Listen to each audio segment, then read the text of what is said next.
بسم اللہ الرحمن الرحیم۔ میرے سامنے اس وقت یہ کتاب ہے، اس کتاب کا نام ہے تحفۃ الالمعی۔ یہ حضرت اقدس مفتی سعید احمد پالن پوری رحمۃ اللہ علیہ جو دارالعلوم دیوبند کے شیخ الحدیث تھے اور صدر المدرسین تھے اور بہت بڑی شخصیت تھی اپنے زمانے کی۔ اس طرح کی شخصیت کے زمانے میں صدیوں میں اس طرح کی شخصیتیں پیدا ہوا کرتی ہیں۔ اللہ رب العزت حضرت کے درجات کو بلند فرمائے۔ آپ حضرت کی تحریریں پڑھ کے دیکھیے گا، بیانات سنیے گا تو آپ کو اندازہ ہوگا کہ کس درجے کی حضرت شخصیت تھی۔ مفتی یاسین ندیم الوائدی حفظہ اللہ تعالیٰ، میں ایک مرتبہ ان سے ملاقات ہوئی تو ان کے ساتھ میں تھا، تو حضرت اقدس مفتی سعید احمد پالن پوری رحمۃ اللہ علیہ کا ذکر آیا تو کہنے لگے کہ حضرت ایسی بات فرمایا کرتے تھے کہ سن کے حیران رہ جاتا تھا آدمی کہ حضرت نے کہاں سے بیان کر دی ہے، اور یہ تو عجیب ہی بات بیان کر دی ہے حضرت نے۔ تو ان کے جو علوم ہیں، بیانات وغیرہ سنیں گے تو آپ کو خود اندازہ ہو جائے گا، جو حضرات سنا کرتے ہیں ان کو اندازہ ہوگا برا۔ تو یہاں ایک بحث چل رہی ہے۔ بحث یہ ہے کہ یہ جو فی سبیل اللہ کا لفظ آتا ہے یہ عام ہے یا خاص ہے؟ فی سبیل اللہ ہر دین کے کام کو فی سبیل اللہ کہہ دیا جائے گا یا صرف جہاد کو فی سبیل اللہ کہیں گے؟ جو حضرت نے پہلے تو اہل علم کی آراء نقل فرمائی ہیں کہ بعض اہل علم کا خیال یہ ہے کہ یہ عام ہے، اور بعض اہل علم کا خیال یہ کہ نہیں، عام نہیں ہے بلکہ اس سے جہاد ہی مراد ہے۔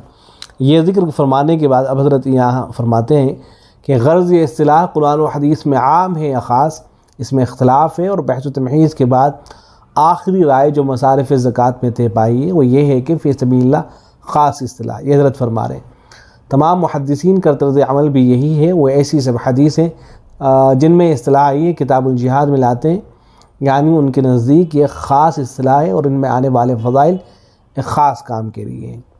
پھر آگے فرماتے ہیں مگر تبلیغی جماعت کے حضرات ان روایات کو عام رکھتے ہیں بلکہ اپنے ہی کام کو اس کا مصداق ٹھہراتے ہیں، اور ان حضرات نے مشکات سے جو ابواب منتخب کیے ہیں ان میں پوری کتاب الجہاد شامل کر لی ہے۔ اس کا صاف مطلب یہ ہے کہ ان کا کام بھی جہاد ہے۔ میری اس موضوع پر حضرت اقدس مولانا محمد عمر صاحب پالن پوری رحمہ اللہ سے گفتگو بھی ہوئی ہے اور مکاتبت بھی ہوئی ہے، خط و کتابت بھی ہوئی ہے۔ اب دیکھیے گا کہ ان حضرات کے درمیان میں جو گفتگو ہوتی تھی اور جب اختلاف ہوا کرتے تھے تو کیسے حضرات دلائل ذکر فرمایا کرتے تھے اور کیسے ایک دوسرے کی رعایت بھی کیا کرتے تھے ان کا۔ تو میری اس موضوع پر ان سے گفتگو بھی ہوئی ہے، خط و کتابت بھی ہوئی ہے۔ حضرت کا موقف یہ تھا کہ ہمارا کام بھی جہاد ہے۔ حضرت نے خط میں اپنی دلیل کے طور پر ترمذی شریف کی یہی روایت مجھے لکھی تھی۔ روایت یہ ہے، میں روایت کو بھی ذکر کر دیتا ہوں۔ روایت یہ تھی کہ یزید ابن مریم کہتے ہیں کہ عباء ابن رفاع پیچھے سے آ کر مجھ سے ملے، میں نماز جمعہ کے لیے جا رہا تھا۔ انہوں نے کہا خوشخبری سن لو، آپ کے قدم راہ خدا میں ہے۔ میں نے حضرت ابو عبس انصاری رضی اللہ عنہ سے یہ حدیث سنی ہے کہ جس کے قدم راہ خدا میں کر ڈالو تو وہ جہنم پر حرام ہے۔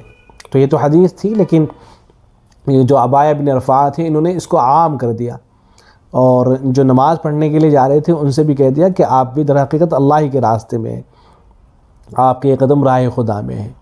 تو اب اس پر معلوم یہ ہوا کہ بھئی جب آدمی نماز کے لیے جا رہا ہے تو وہ اللہ کے راستے میں، تو تبلیغ جماعت اللہ کے راستے میں کیوں نہیں ہے؟ تو یہ حضرت نے فرمایا، حضرت مولانا عمر صاحب پالن پوری رحمۃ اللہ علیہ نے۔ تو حضرت نے ایک خط میں اپنی دلیل کے طور پر ترمذی شریف کی یہی روایت مجھے لکھی کہ عبایا نے مسجد میں جانے کو فی سبیل اللہ کا مصداق ٹھہرایا ہے، تو پھر دعوت و تبلیغ کا کام اس کا مصداق کیوں نہیں ہو سکتا ہے؟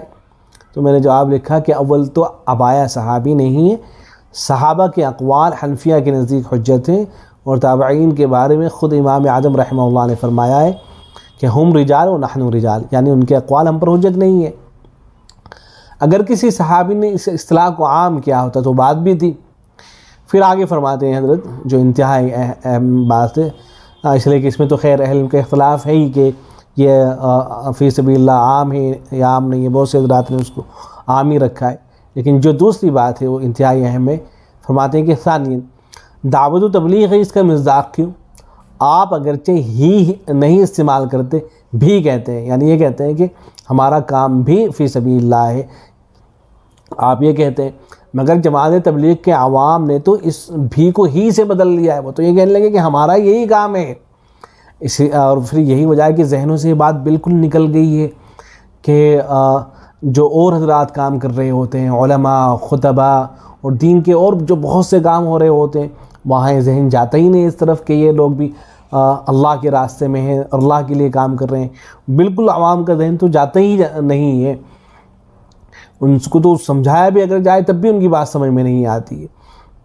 مگر جماعت تبلیغ کے عوام نے تو اس بھی کو ہی سے بدل دیا ہے، یعنی وہ اپنے ہی کام کو جہاد کہتے ہیں، بلکہ وہ حقیقی جہاد کو بھی شاید جہاد نہیں مانتے۔ یہ حضرت فرما رہے ہیں، حضرت کے سامنے ظاہر تبلیغ جماعت کی کارگزاریاں رہی ہوں گی، تو حضرت فرما رہے ہیں جہاد کے فضائل ان کے نزدیک دعوت و تبلیغ میں منحصر ہیں۔ ثالثاً، دیگر دینی کام کرنے والے مثلاً تعلیم و تدریس میں مشغول اور تصنیف و تالیف میں منہمک لوگ اپنے کام کے لیے فی سبیل اللہ اور جہاد والے فضائل ثابت نہیں کرتے، پھر جماعت ہی روایت کیوں استعمال کرتی ہے؟ یہ بھی بہت اہم بات ہے، اس لیے کہ جو دیگر حضرات ہیں وہ روایتیں تو استعمال کر لیتے ہیں کہ جن سے عموم پتہ چلتا ہے، لیکن جو خاص جہاد والی روایتیں ہیں تو یہ حضرات تو استعمال نہیں کرتے ہیں، جماعت والے حضرات کرتے ہیں۔ تو کہتے ہیں کہ اس کے بعد اس موضوع پر ان کا کوئی خط نہیں آیا۔ البتہ ایک دوسرے خط میں حضرت نے یہ عقلی دلیل لکھی تھی کہ جہاد حسن لغیری ہے، فی نفسی ہی تو جہاد فساد فی الارض ہے، اور دعوت و تبلیغ کا کام فی نفسی حسن لذاتی ہے، یہ دعوت اللہ اور دعوت الاعمال صالحہ ہے، پر جو فضیلت اور ثواب حسن لغیری کا ہے وہ حسن لذاتی کا کیوں نہیں ہے؟ یعنی اس کا حاصل یہ ہے کہ جہاد میں تو بھئی یہ ہوتا ہے نا کہ لوگوں کو مارا جا رہا ہوتا ہے، اور دعوت کا جو کام ہے اس میں تو کسی کو مارا نہیں جاتا ہے، بلکہ وہاں تو اللہ کی طرف بلایا جا رہا ہوتا ہے، اور جہاد کا بھی جو اصل مقصد ہے وہ یہی ہونا چاہیے کہ لوگوں کو اللہ کی طرف بلایا جائے، ان کو جہنم سے نکال کر جنت کی طرف لے جایا جائے۔ تو زیادہ فضیلت تو پھر تبلیغ کی ہونی چاہیے، دعوت ہی کی ہونی چاہیے۔ یہ عام آدمی جو ہوتا ہے اس کے ذہن کے اندر بھی یہ بات آتی ہے، تو حضرت نے بھی اسی بات کو لکھا۔ تو جو فضیلت اور ثواب حسن لغیری کا وہ حسن ذاتی کا کیوں نہیں ہے؟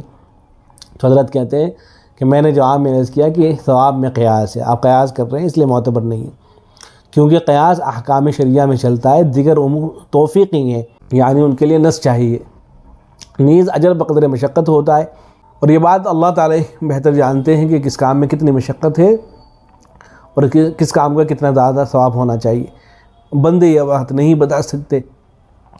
اور یہاں تو بات بدیہی ہے، جہاد اصطلاحی کی مشقت کے پاسنگ کو بھی مروجہ تبلیغی کام نہیں پہنچ سکتا، پھر وہ جو ثواب اور فضائل اس کام کے لیے بلکہ کسی بھی دینی کام کے لیے کیسے ہو سکتے ہیں؟ یعنی اس کا حاصل یہ ہے ساری گفتگو کا کہ بھئی جہاد کے بارے میں تو صراحت کے ساتھ اللہ نے فرمایا ہے نا کہ یہ فضیلتیں ہیں، نبی اکرم صلی اللہ علیہ وسلم نے فرمایا۔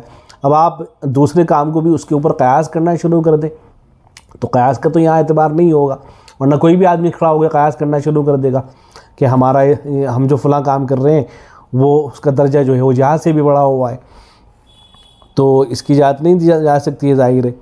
پھر آگے حضرت کہتے ہیں اور آج تک کسی نے بھی روایت دیگر کاموں کے لیے بیان نہیں کی۔ پھر حضرت کا خط آیا کہ میں اس موضوع پر تیری گفتگو حضرت مولانا سعید احمد خان صاحب مہاجر مدنی سے کراؤں گا۔ میں نے لکھا کہ میں حضرت مولانا سعید احمد خان صاحب سے گفتگو کرنا نہیں چاہتا، میں ان کو اپنا بڑا مانتا ہوں، وہ ابھی مجھ سے محبت فرماتے ہیں، اور اب وہ بڑھاپے کی ایسی منزل میں ہے کہ مجھے اندیشہ ہے کہ میری گفتگو کہیں ان کی ناراضگی کا سبب نہ بن جائے۔ ہاں، حضرت مولانا عبید اللہ صاحب بلیاوی رحمہ اللہ سے میری گفتگو کرائیں، وہ علمی آدمی ہے، اور یہ علمی آدمی بحث میں ناراض نہیں ہوتا، اور بزرگوں کا حال اس سے مختلف ہوتا ہے۔ پھر دونوں میں سے کسی کی گفتگو کی نوبت نہیں آئی، اور تینوں حضرات اللہ کو پیارے ہو گئے۔ اللہ ان کی قبروں کو نور سے بھریں اور جنت میں اعلیٰ درجات فرمائے، اور ان کے اعمال کے بہترین صلے سے ان کو نوازے۔ دیکھیں اختلاف تھا لیکن اس کے باوجود بھی حضرت کس طرح سے دعاؤں سے نواز رہے۔ آگے پھر فرماتے ہیں فائدہ، اوپر بھی اور ہی کی بات آئی ہے، اس کو ایک مثال سے سمجھ لیں۔ کوہ نور جو ہندوستان کا ہیرا ہے اور نہایت بیش قیمت ہے، اگر وہ ہاتھ سے گر جائے اور اس کے چھوٹے بڑے 5 ٹکڑے ہو جائیں تو یہ ٹکڑے اپنی قیمت نہیں کھو دیں گے، اب بھی کسی درجے میں ان کی قیمت رہے گی، مگر کسی ٹکڑے کو یہ حق نہیں پہنچتا کہ کہے کہ میں ہی کوہ نور ہوں۔ ہاں، ہر ٹکڑا کہہ سکتا ہے کہ میں بھی کوہ نور ہوں، یعنی اس کا ایک جز ہوں۔ یہ حضرت درس میں بھی فرمایا کرتے تھے، بڑی اہم بات ہے، کاش ہر کسی کی یہ بات سمجھ میں آ جائے۔ اس مثال سے یہ بات سمجھی جا سکتی ہے کہ نبی اکرم صلی اللہ علیہ وسلم اور صحابہ کرام کا کام ون پیس یک دانہ کوہ نور کی مثال تھا، وہ ایک ہی وقت میں داعی، مبلغ، مفسر، محدث، فقیہ، مجاہد، معلم، مزکی اور حکم چلانے والے تھے۔ پھر بعد زمانے میں یہ سب کام علیحدہ علیحدہ ہو گئے۔ بس کسی بھی دینی کام کا کارکن یہ تو کہہ سکتا ہے کہ میں بھی صحابہ والا کام کر رہا ہوں، مگر کسی کو یہ حق نہیں پہنچتا کہ کہے کہ میں ہی صحابہ والا کام کر رہا ہوں۔ اللہ تعالیٰ اس مضمون کو سمجھنے کی توفیق عطا فرمائے اور جو غلطی ہو رہی ہے اس کی اصلاح فرمائے، آمین۔ اور حضرت مولانا عمر صاحب پالنپوری قدس سرہ کے ذہن میں بھی اور ہی کا فرق تھا۔ اس کی دلیل یہ واقعہ ہے، ایک مرتبہ حضرت نے مجھے لکھا کہ مجھے علی گڑھ آنکھ دکھانے کے لیے جانا ہے، اگر تو آئے تو ہم جماعت بنا کر چلیں۔ میں مرکز نظام الدین گیا اور ہم 5 آدمی جماعت بن کر علی گڑھ کے لیے روانہ ہوئے۔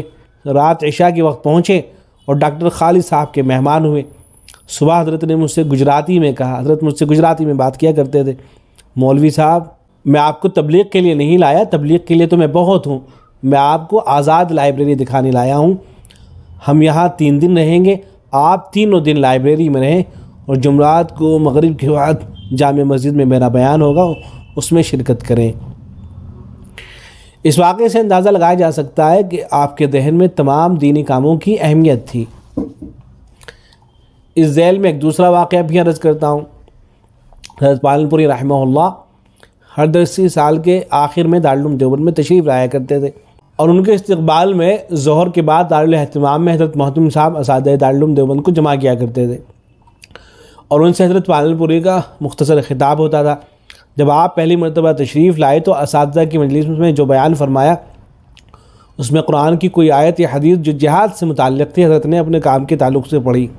بیان کے بعد اساتذہ نے سوالات شروع کر دیے جن کا حضرت نے کوئی جواب نہیں دیا، کیونکہ تبلیغ والے بحث میں نہیں الجھتے، مگر اس کے بعد حضرت نے محتاط رویہ اختیار کیا۔ طلبہ میں ان کا بیان 2-3 گھنٹے ہوتا تھا، مگر کبھی کوئی ایسی آیت یا حدیث نہیں پڑھی جو جہاد سے متعلق ہو، اور مجھے حکم تھا کہ میں ان کے پورے بیان میں حاضر رہوں، اور ہمیشہ بیان کے بعد چپکے سے پوچھا کرتے تھے میں نے کوئی ایسی بات تو نہیں کہہ دی، میں عرض کرتا نہیں۔ حضرت قدس سرہ اپنے بیان میں حضرت عبداللہ ابن مبارک قدس سرہ کے وہ اشعار جو جہاد سے متعلق ہیں خوب لہرا لہرا کر پڑھتے تھے، مگر کوئی آیت یا حدیث کبھی نہیں پڑھی۔ یہاں غور کرنے والی بات یہ ہے کہ اگر دعوت و تبلیغ جہاد ہے تو یہ بات ڈنکے کی چوٹ پر کہی جانی چاہیے۔ احتیاط اور ماحول کی رعایت کا کیا مطلب؟ ملحوظہ یہ حضرت فرما رہے ہیں کہ میں دعوت و تبلیغ کا مخالف نہیں ہوں، میں تمام دینی کاموں کی اور ان کے کارکنان کی قدر کرتا ہوں، اور دعوت و تبلیغ سے تو بطور خاص تعلق رکھتا ہوں، مگر میرے لیے اللہ تعالیٰ نے تعلیم و تدریس اور تصنیف و تالیف مقدر کی ہے، یہ اپنا نصیب ہے، اس لیے میری بات کو کسی مخالفت پر محمول نہ کیا جائے، بلکہ میں نے جو بات عرض کرنی چاہیے تھی وہ کی ہے۔ اللہ رب العزت حضرت کے درجات کو بلند فرمائے۔ والسلام علیکم ورحمۃ اللہ۔